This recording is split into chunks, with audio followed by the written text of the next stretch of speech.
Vamos a intentar hacer unas preguntas compartidas y tenemos un poco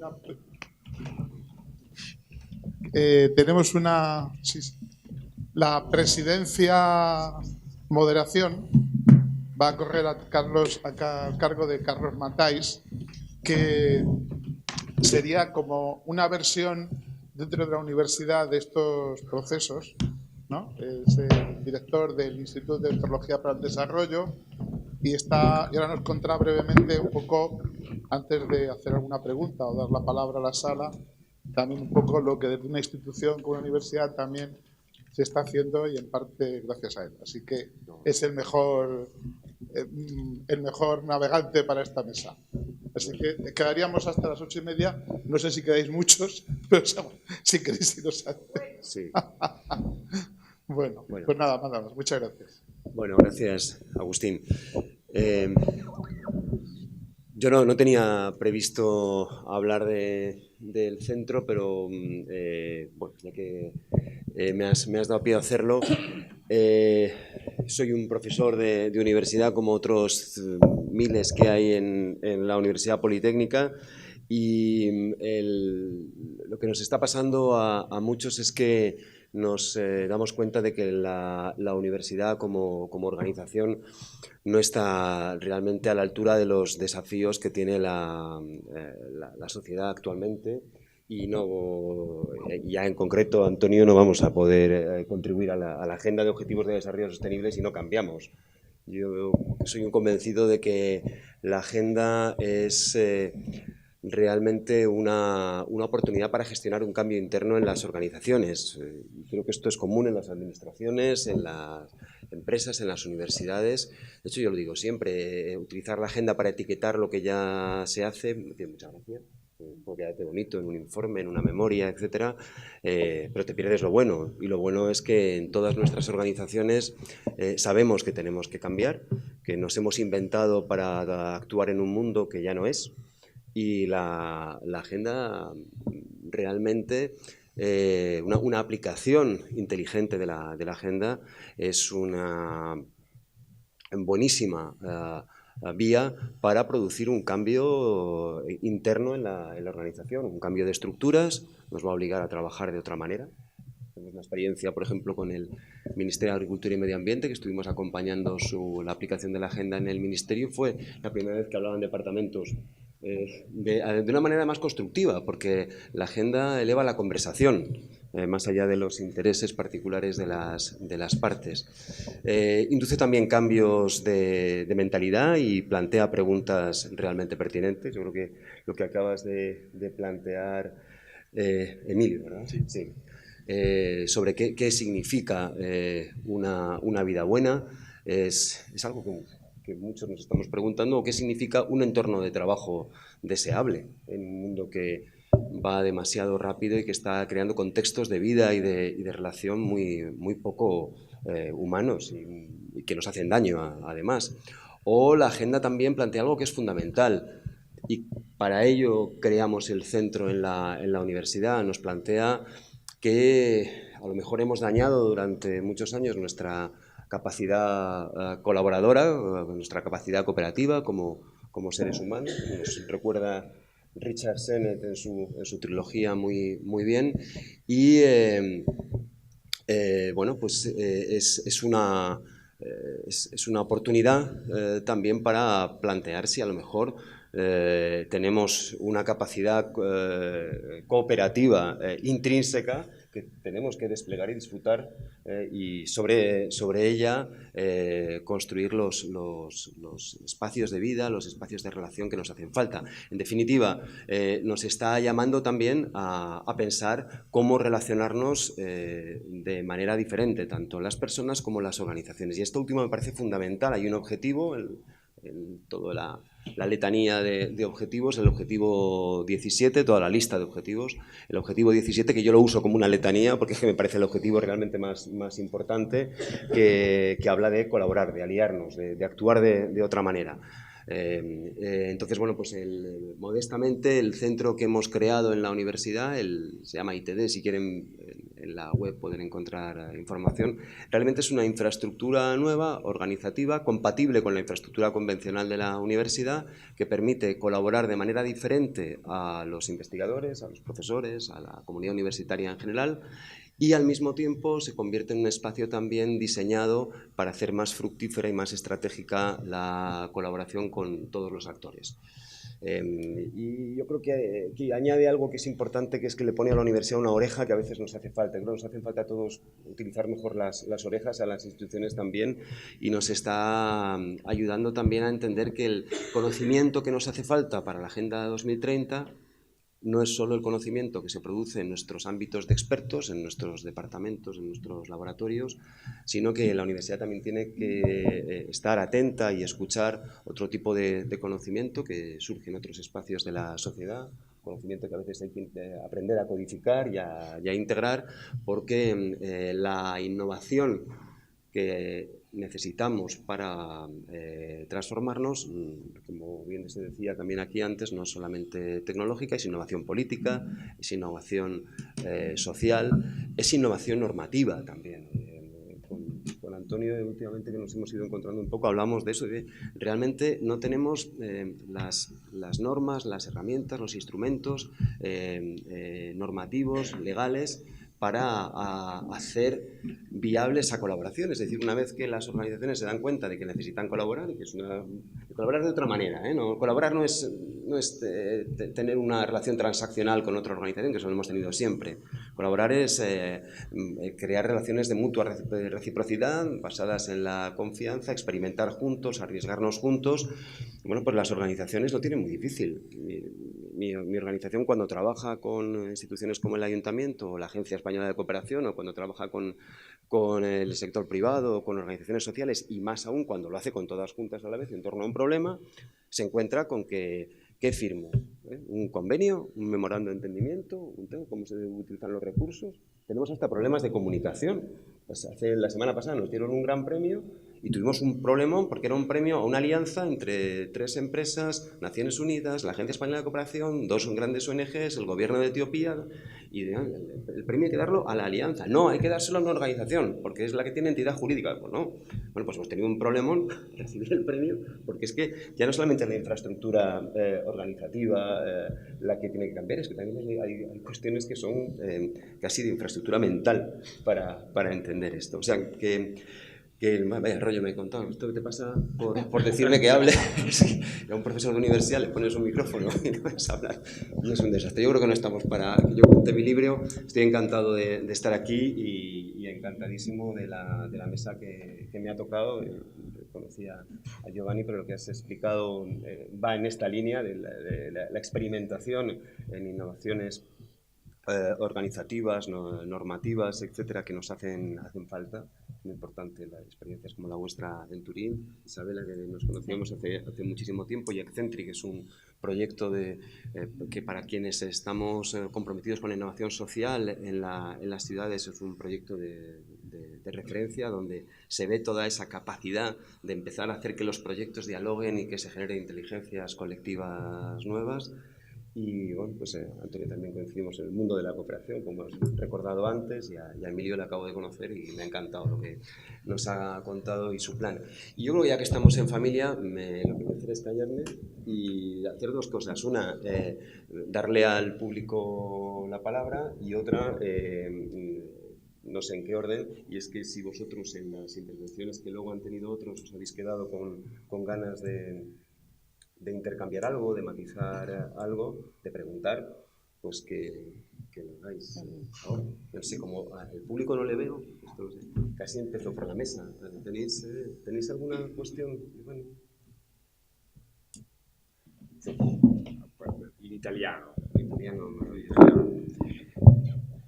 Ma no, io volevo solo dire una cosa che mi ha colpito ascoltando le relazioni degli altri che sono intervenuti, a partire anche dall'ultimo e da un programma che si pone un obiettivo di arrivare al 2030, di pensare cosa succede da qua nel decennio dal 2020 al 2030. Il tema è questo, il fatto è che, specie noi che lavoriamo nella pubblica amministrazione, spesso abbiamo a che fare con un progetto che dura 1 anno, 2 anni e 3 anni e bisogna chiuderlo e fare in fretta e raggiungere il risultato, eccetera, eccetera. Mentre invece i risultati nella città si vedono nel lungo periodo. Quindi penso che la necessità di ragionare sul lungo periodo, su scenari futuri, sia con la pianificazione strategica, con la costruzione di strategie come l'agenda urbana per l'Unione Europea, o comunque le agende che si pongono come obiettivi di lungo periodo, sia la possibilità di registrare i cambiamenti, di leggere i cambiamenti della città, le trasformazioni della città nel tempo lungo e non solo nel tempo breve dei progetti, penso che sia una cosa che riguardi il lavoro sia delle pubbliche amministrazioni, sia della cittadinanza, sia della ricerca universitaria, che ha bisogno di confrontarsi con uno scenario con il quale è sempre più difficile confrontarsi, perché il contesto operativo di tutti noi, non so se è chiaro, è sempre più pressato dalle di chiudere il progetto e insomma è ormai raro trovare dei momenti nei quali si ha la possibilità di fare degli investimenti sia di soldi, sia di economici, sia progettuali di lungo periodo, che invece secondo me è indispensabile per la città. Reaccionar a esto, pero ¿se ha entendido el público la importancia de poner las luces largas y mirar a largo plazo? Yo creo que a todos nos preocupa muchísimo.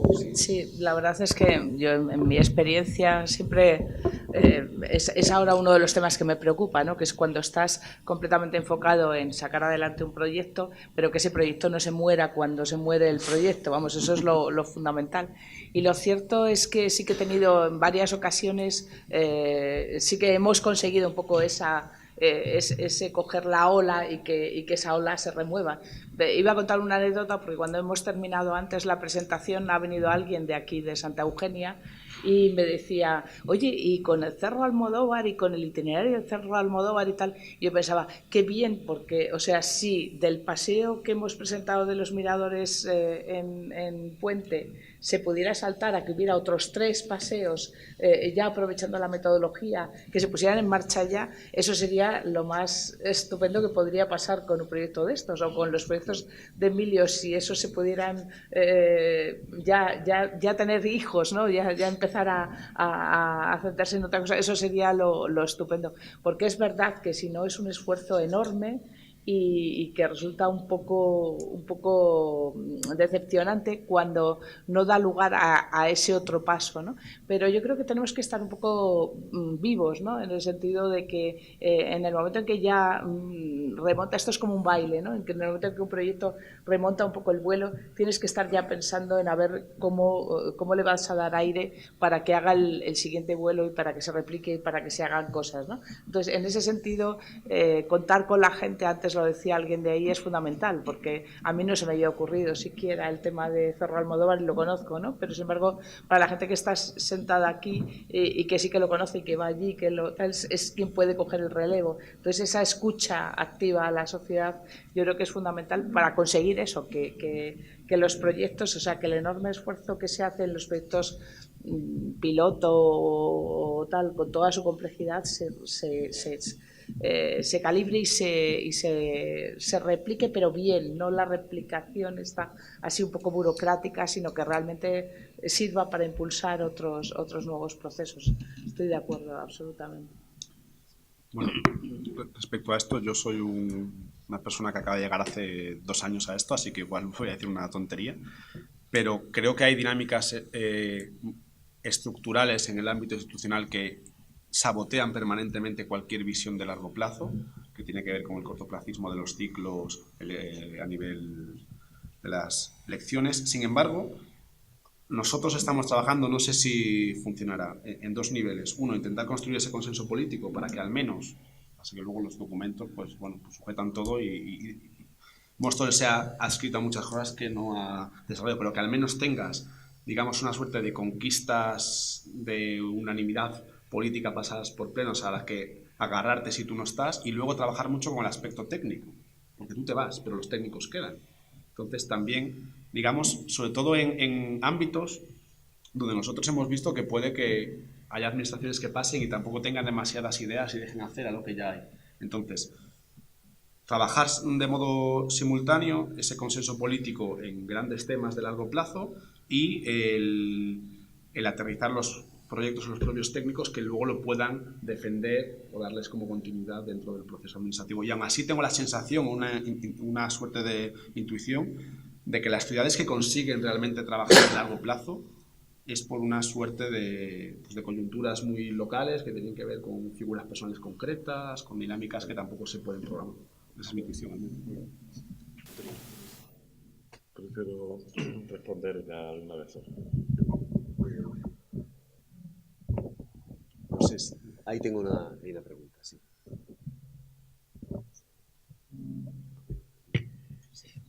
Buenas tardes, noches. Antes comentabais en algunas de las intervenciones el tema del traslado, y tú decías ahora también recién, ¿no?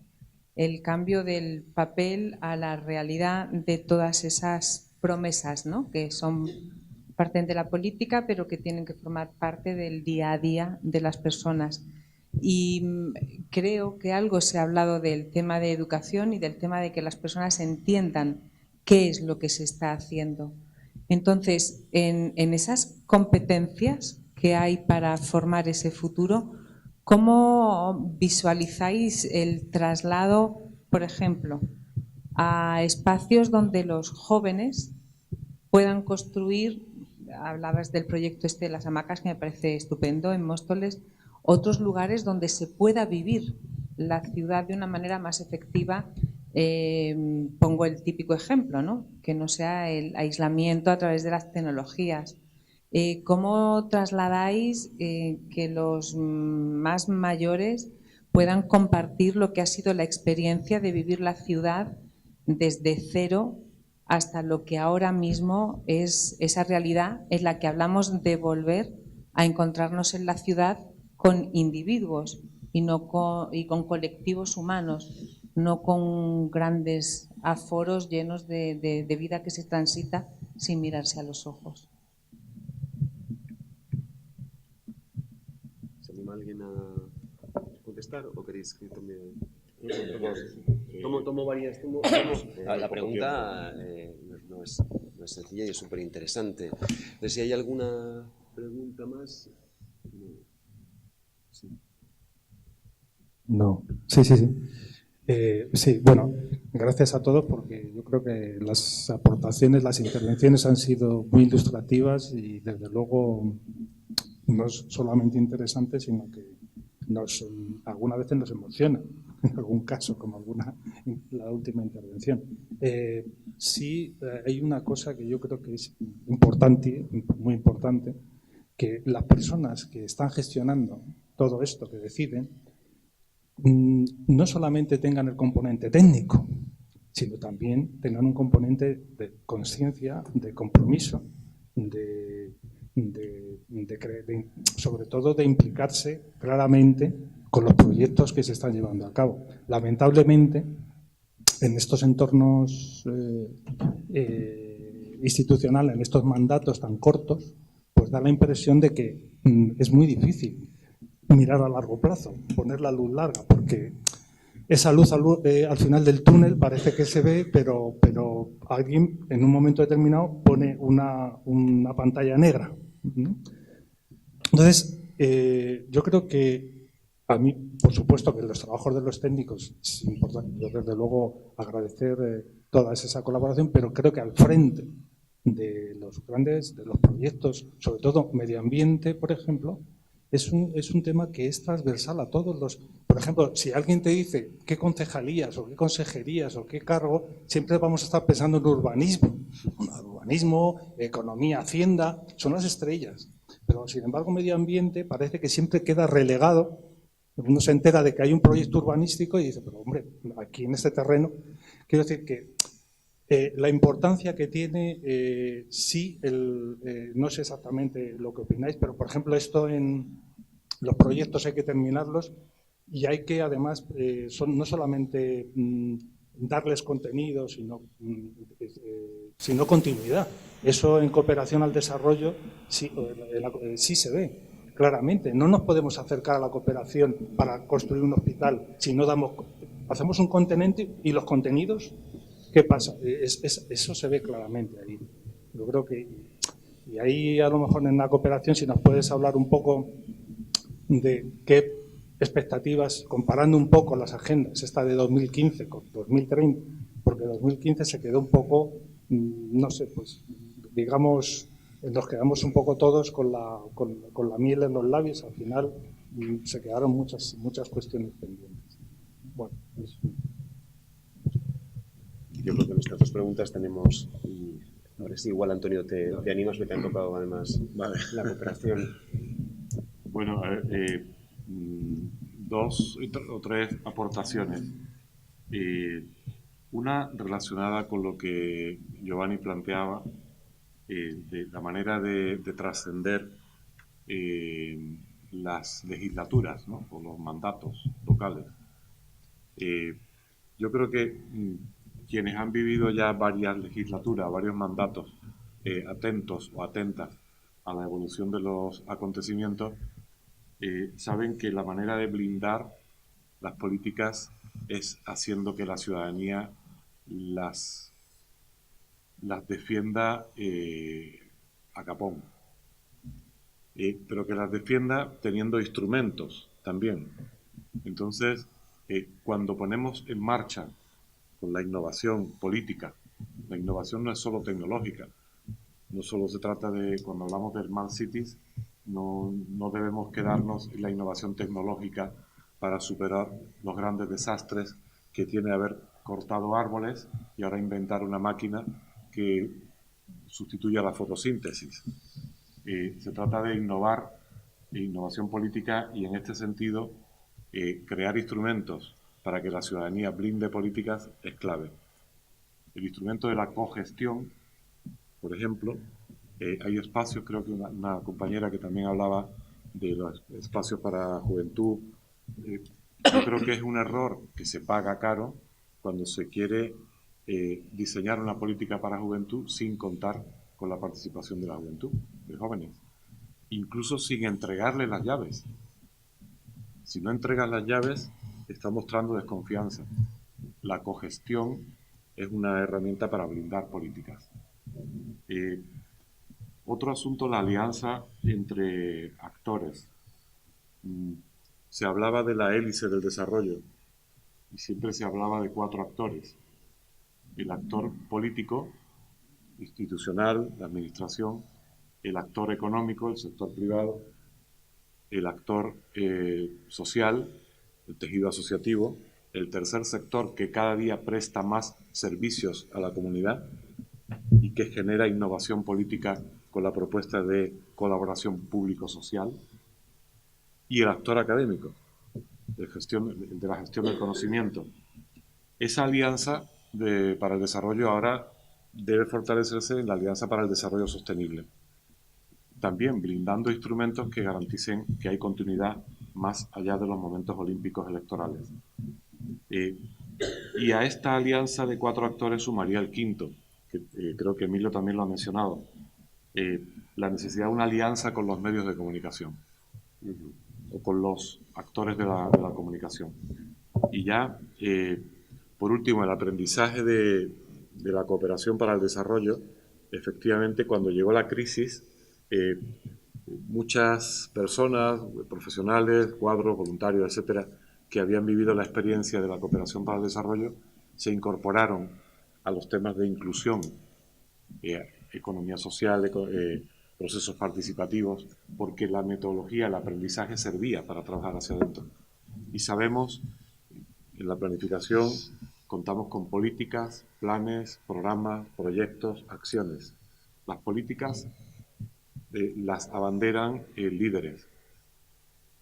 Pero a partir de que hablamos de programas, proyectos, acciones, ya la capacidad técnica es clave. Y lo comentaba antes al principio, en este esfuerzo por localizar los ODS o las nuevas metas, esas luces al final del túnel, o trabajamos bien la parte técnica o llevamos al precipicio a los líderes políticos. Porque si fracasamos, la decepción va a ser brutal. Entonces hay una responsabilidad también técnica importante para valorar. Y merece la pena, como ya digo, hacer un esfuerzo por no inventar cada uno su metodología, su manera de aplicar la agenda, sino ser generosos, humildes y posicionarnos también con metodologías que estén ya en marcha. Yo quería apuntar una cosa a lo que acaba de decir Antonio, que me parece muy pertinente, que es no solamente a los políticos, sino a los ciudadanos. O sea, yo la verdad es que la experiencia que tengo de ciudades donde sí se ha producido esa transformación o ese cambio es porque no ha habido efecto vacuna. Por ejemplo, en participación. Nosotros hemos hecho más de 100 procesos de participación, pues unos mejor, otros peor, pero generalmente con rigor y con técnica. Si no los haces así, lo que pasa es que la gente va la primera vez o al primer proceso, pero al segundo hay un efecto vacuna que le detrae porque no confían en que eso va a llevar a ningún sitio.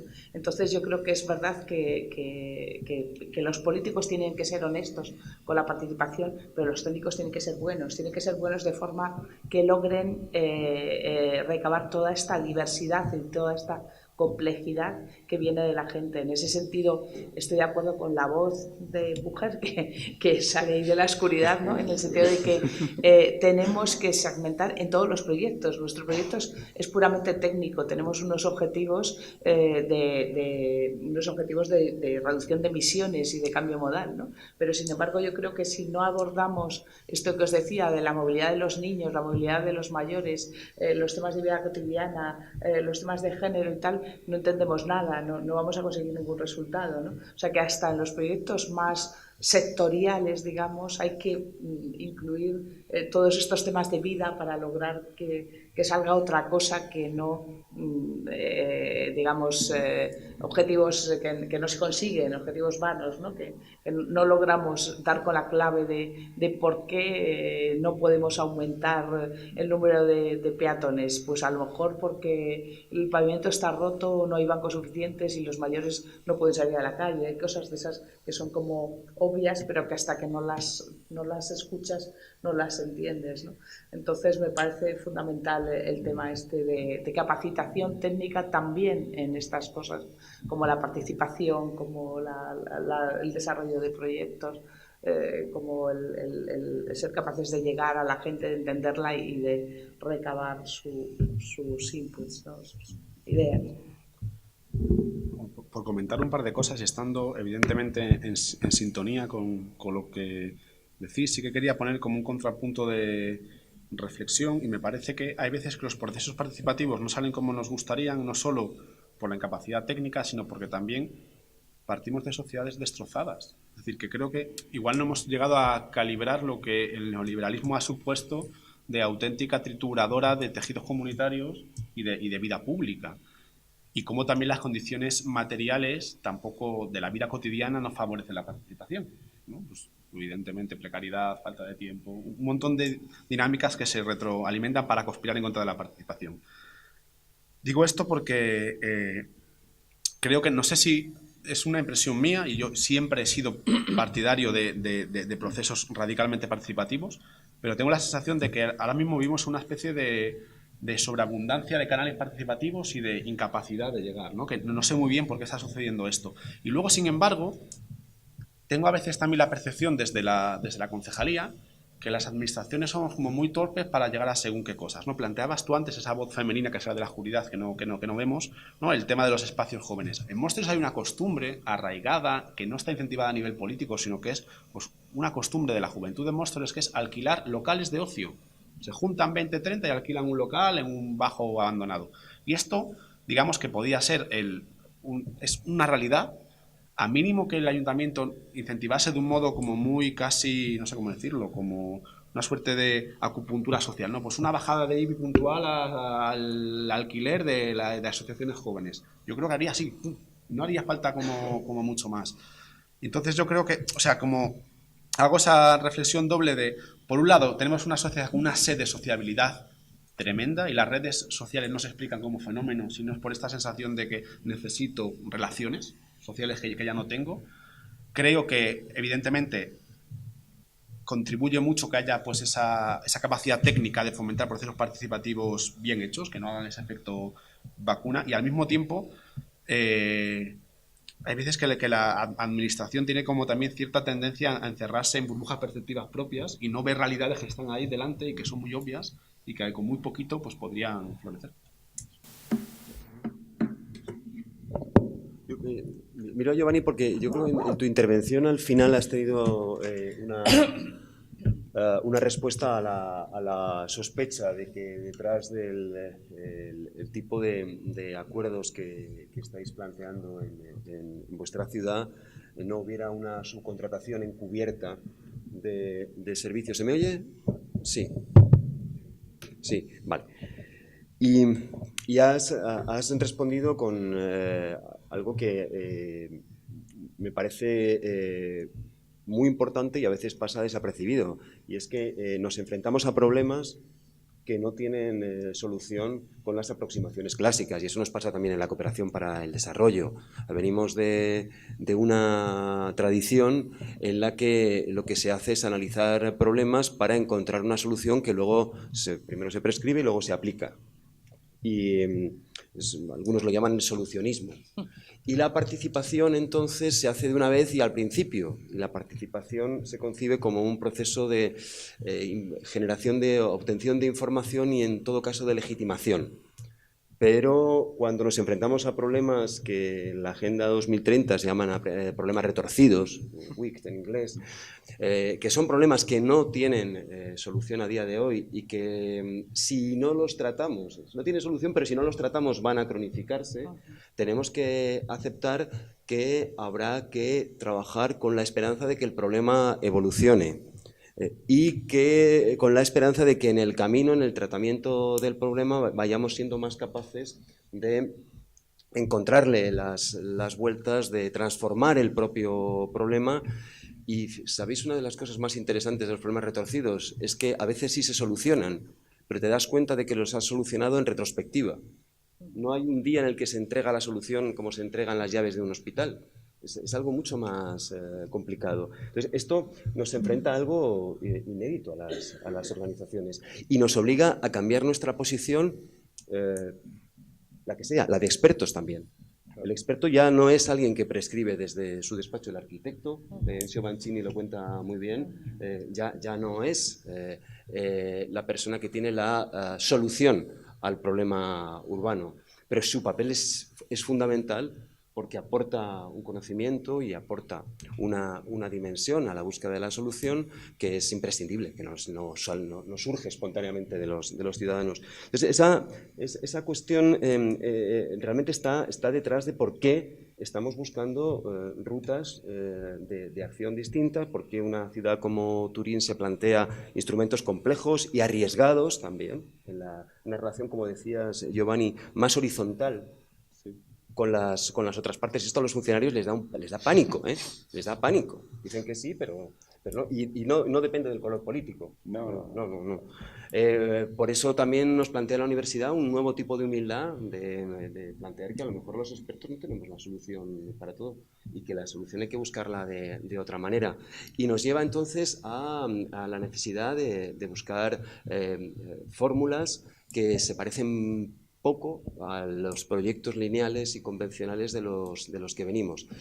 Y por último, nos lleva a entender la participación de otra manera. Emilio, yo creo que la gente es muy inteligente. Y cuando tú les incorporas a un proceso participativo, enseguida interpretan en qué clave les estás preguntando. Y si es un proceso participativo de una vez que interpretan como una oportunidad para mejorar algo que pues dicen, quiero un banco y una fuente para mi barrio. La gente hay que ver qué poca perspectiva, qué pocas luces tiene. No, es que he interpretado perfectamente de qué va esto. Ahora, si los procesos de de escucha y participación llevan asociado realmente una reacción y una acción y una intervención que mejora las condiciones, es posible que luego nos lleven a procesos de escucha mucho más profunda y a posibilidades de intervención también mucho más grandes. Lo que pasa es que esto es muy complicado hacer en la práctica. No sé, Giovanni, si quieres... No, io penso che la partecipazione, proprio per queste ragioni qua, vada vista come... Io penso che la partecipazione sia un processo di apprendimento collettivo, che riguarda i tecnici, prima di tutto, delle amministrazioni pubbliche, i cittadini, le associazioni e i politici anche i politici, però bisogna pensarlo come un processo di apprendimento, perché se lo si pensa come un modo per risolvere il problema, secondo me hai preso la strada sbagliata, ecco. E invece un processo di apprendimento implica un investimento di risorse, implica appunto investimento di risorse vuol dire che devi avere un'amministrazione pubblica in grado di produrre del sapere tecnico, devi avere dei soggetti della cittadinanza che si mettono nell'ottica ma devi metterli nelle condizioni di imparare e quindi di imparare insieme. E questo è un approccio completamente diverso dalla ricerca del consenso e anche delle scorciatoie facili per risolvere i problemi. Vuelvo al público. Sí, le veo, intuyo una mano por ahí. Perdonad, si alguien levanta la mano en el lateral va a ser imposible que le vea, entonces me lo vigilas tú, Gus. Vale. Me gustaría volver a hacer una pregunta que tiene que ver con lo que ahora mismo también me he acordado hablando de la transformación y de dónde parte, ¿no?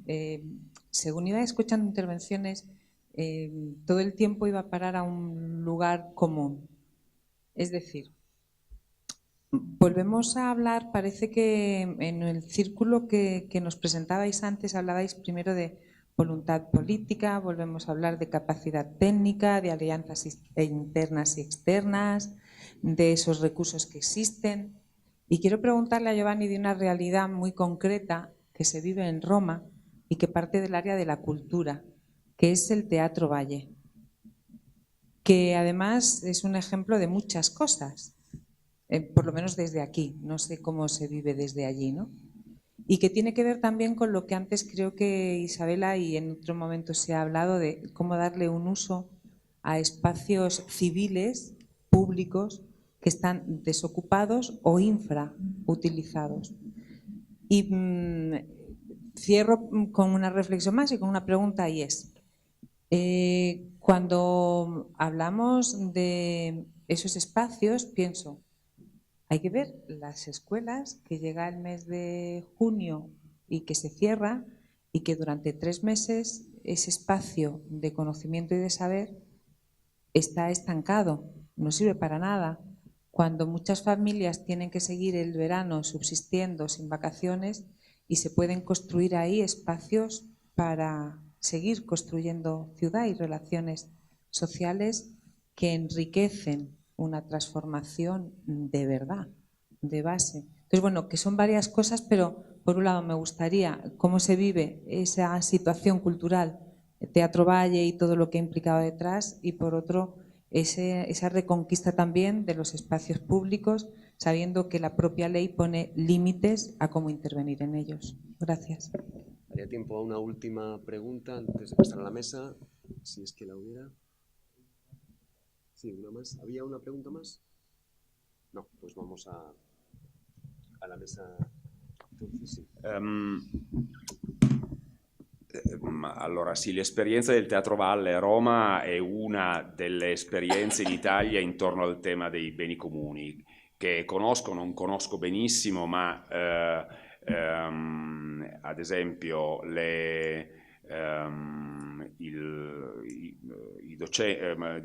i ricercatori dell'Università di Torino che lavorano con noi Ugo Mattei sta anche lavorando con noi, che è una delle persone che ha lavorato all'esperienza del Teatro Valle. È un'esperienza molto diversa dal progetto nostro, ma la cosa che trovo interessante è questa, è che in Italia, come in Spagna, come in molti altri paesi, intorno al tema dei beni c'è una riflessione che comprende esperienze molto diverse, è comprensibile, esperienze molto diverse, che con strumenti diversi, herramientas diversi, con contesti politici, tecnici, giuridici anche molto diversi, perché poi appunto ogni storia, ogni vicenda ha delle specificità importanti. Il Teatro Valle è un caso molto particolare perché era un ente pubblico, cioè, ciascuna storia porta poi a delle esperienze particolari. La cosa che mi sembra però interessante, cioè io penso sia importante preservare anche la diversità e penso che questa diversità possa comunque arricchire un dibattito e delle esperienze che non necessariamente devono trovare tutte lo stesso strumento, la stessa modalità. Quello che mi sembra importante è che la sfida che molte amministrazioni comunali in Italia hanno raccolto e anche molti soggetti privati hanno raccolto, privati, associazioni e organizzazioni del terzo settore, e dicevo la sfida che è importante raccogliere è quella della valorizzazione del bene pubblico, cioè dei beni collettivi, la valorizzazione della sfera pubblica. Questo risponde da un lato a degli errori che ha compiuto l'amministrazione pubblica nel non tutelare abbastanza queste risorse, e quindi è una spinta anche a noi a ragionare su questo tema. Però appunto penso soprattutto che sia importante preservare una diversità di esperienze. Non ho una risposta in assoluto su qual è la strada più giusta. Siamo in una fase ancora sperimentale nella quale probabilmente è giusto sì, lasciare lo spazio degli esperimenti. Non so se ho risposto alla domanda. Bueno, sí, te quería contar una anécdota que quizás no la pueda contar bien porque no es mi área, pero nosotros entramos